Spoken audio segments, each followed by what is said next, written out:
Hello दोस्तों, good morning. My self प्रशांत वर्मा। कल मैंने आपको सेक्शन 40, 41, 42 के बारे में आपको बताया था। आज आपको 53, 54 एंड 57 के बारे में आपको मैं बताऊंगा। तो वीडियो चालू करने से पहले, शुरू करने से पहले आप लोग बताइए कमेंट करके कि हमारी वीडियो आपको कैसी लगती है, और अगर आपको कोई और धारा से रिलेटेड जानकारी चाहिए तो हमें कमेंट कीजिए, हम आपको उसकी भी जानकारी देंगे। तो सबसे पहले हम शुरू करते हैं सेक्शन 53। सेक्शन 53 में दंड के बारे में बताया गया है। जैसे कि पहला है आपका मृत्युदंड, दूसरा है आजीवन कारावास, तीसरा है फीचर ऑफ प्रॉपर्टी, संपत्ति का समर्पण, और चौथा है पेनल्टी। ठीक है, अब मैं बात करता हूँ सेक्शन 54 के बारे में। जब न्यायालय द्वारा किसी व्यक्ति को मृत्युदंड की सज़ा दी जाती है तो हमारी जो समुचित सरकार होती है उसको कुछ कम कर सकती है। अब मैं बात करता हूँ सेक्शन 57 के बारे में। सेक्शन 57 में जो आजीवन कारावास बताया गया है उसको 20 वर्ष से मापा गया है। तो आगे की जानकारी हमारे आपको हर सर देंगे, तब तक हमारे साथ जुड़े रहिए। हेलो दोस्तों, जैसा कि हम आपको धारा 71 के बारे में बताएंगे। देखिए दोस्तों, धारा 71 जो हमारी होती है उसमें हमें ये बताया गया है, यदि किसी व्यक्ति को आर्गूमेंट हो रहा है या फिर किसी और भी कोई बात को कोई लड़ाई है या कोई डिबेट हो रही है, यदि हम उसे उस दौरान एक छड़ मारें या उसे हम एक सजा दें, हमको 10 छड़ 20 छड़ी मार दें या 50 छड़ी मार दें, लेकिन हमें जो सज़ा मिलेगी, सज़ा का प्रावधान वही होगा, वही प्रावधान देगा, चाहे एक मारो चाहे उसमें 50 मारो। इसके बाद दोस्तों हमारी आती है धारा 72। हमारी दोस्तों ये कहती है कि जब कोई व्यक्ति बहुत सारे अपराध करता है, बहुत सारे अपराध करने के दौरान हमें यही नहीं पता लगता है, सरकार को यही नहीं पता लगता है कि उसने किस बेस पर जो वो अपराध किया है, तो इसमें जो उसे सज़ा मिलती है वो थोड़ा डाउट में रहता है, शंका में रहती है दोस्तों। इसके बाद हमारा आता है 73 धारा आती है हमारी। धारा 73 जो हमारी है 73 है, उसमें हमारा लाइफ टाइम कन्फाइनमेंट है, मतलब कि आजीवन कारावास के बारे में बताया गया है। और जो आजीवन कारावास की है हमारी वो 3 मंथ की होती है।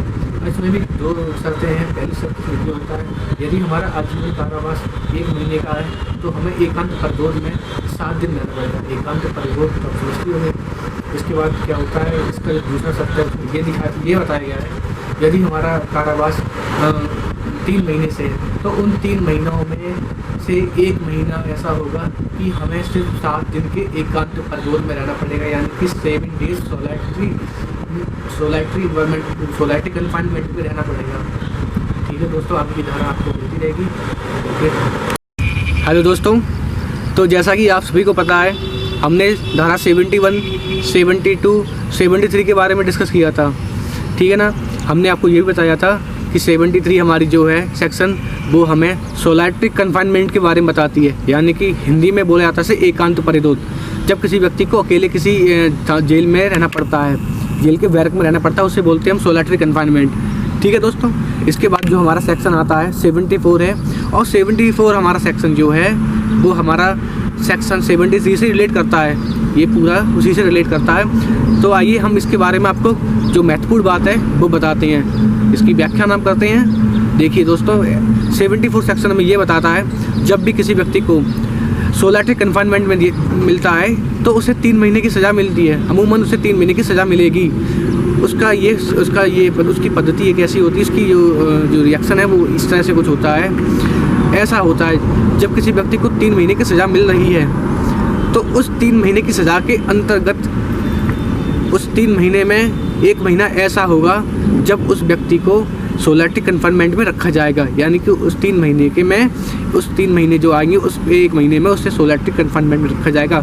लेकिन उसकी भी शर्त ये है, उस 1 महीने में उस व्यक्ति को एक ही बार उसे रहना पड़ेगा सोलाइटरी कन्फाइनमेंट में, यानी कि उस एक व्यक्ति को सोलाइटरी कन्फाइनमेंट में एक बार रहना पड़ेगा।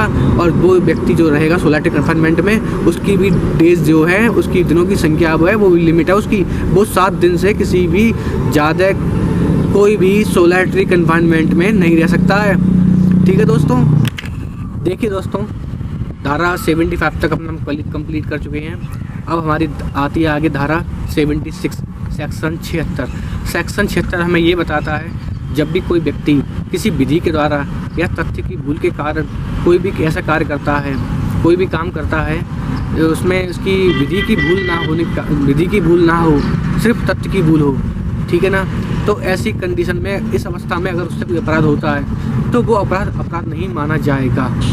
दोस्तों, आज हम आपको बताएंगे सेक्शन 77, 78 और 80 के बारे में। तो हम 77 अपना जो सेक्शन है वहाँ से हम शुरुआत कर रहे हैं। देखिए दोस्तों, सेक्शन 77 जो हमारा है वो हमें ये बताता है कि जब भी कोई न्यायाधीश न्याय करते हुए कोई काम करता है और उससे ये विश्वास है कि वो कार्य सद्भावनापूर्ण किया गया है और वो विधि के द्वारा किया गया है, तो ऐसे में कोई भी कार्य वो करता है वो कार्य अपराध नहीं माना जाएगा, ठीक है ना दोस्तों। इसके बाद दोस्तों हमारा आता है सेक्शन 78 भी दोस्तों जो है वो 77 का पूरक ही है, यानी कि दोनों एक दूसरे के कॉम्प्लीमेंट है। 78 दोस्तों हमें ये बताता है कि जो भी कार्य न्यायालय द्वारा न्यायाधीश करता है, ठीक है ना, और विधि के अनुरूप वो भी काम हो रहा है तो वो भी अपराध नहीं माना जाएगा। जैसे जल्लाद के द्वारा किसी को फांसी देना ये कोई अपराध नहीं है, क्योंकि जल्लाद जो है वो भी न्यायाधीश के आदेश पर ही उसे दे रहा है फांसी, ठीक है दोस्तों। इसके बाद दोस्तों हमारा आता है सेक्शन 80 हमारा हमें ये बताता है कि कोई भी कार्य अपराध नहीं होता है जो दुर्घटना से रिलेटेड हो, यानी दुर्घटना से संबंधित कोई भी कार्य हमारा अपराध नहीं माना जाता है। आगे की धारणा दोस्तों हमारे सर बताएंगे आपको। ओके दोस्तों, थैंक यू फ्रेंड्स। हेलो दोस्तों, गुड मॉर्निंग। माई सेल्फ प्रशांत वर्मा। आज हम आपको सेक्शन 82, 83 और 84 के बारे में बताएंगे। आगे की धाराएं, जो इससे पहले की जो धाराएं थी उनकी जानकारी आपको सर ने दे दी है। अब मैं आपको सेक्शन 82 के बारे में बता रहा हूँ। अगर कोई बालक जिसकी उम्र 7 साल है, अगर वो कोई अपराध करता है तो अपराध नहीं माना जाएगा। सेक्शन 83, अगर कोई बालक जिसकी उम्र 7 साल से लेकर 12 साल तक है, लेकिन उसको पता है ये लॉ के अगेंस्ट है, अगर वो कोई क्राइम कर रहा है और फिर भी अगर जानबूझ के वो क्राइम कर रहा है तो उसको सज़ा मिलेगी। 84 में, सेक्शन 84 में अगर कोई मेंटली डिस्टर्ब है और वो उसको पता है इस धारा, मतलब हम ये काम जो कर रहे हैं ये गलत है, लॉ के अगेंस्ट है, और फिर भी वो काम कर रहा है, फिर चाहे वो मेंटली डिस्टर्ब क्यों नहीं सही, फिर भी उसको सज़ा मिलेगी 84 के तहत। आगे की धाराएं भी आपको बताते रहेंगे। Thank you.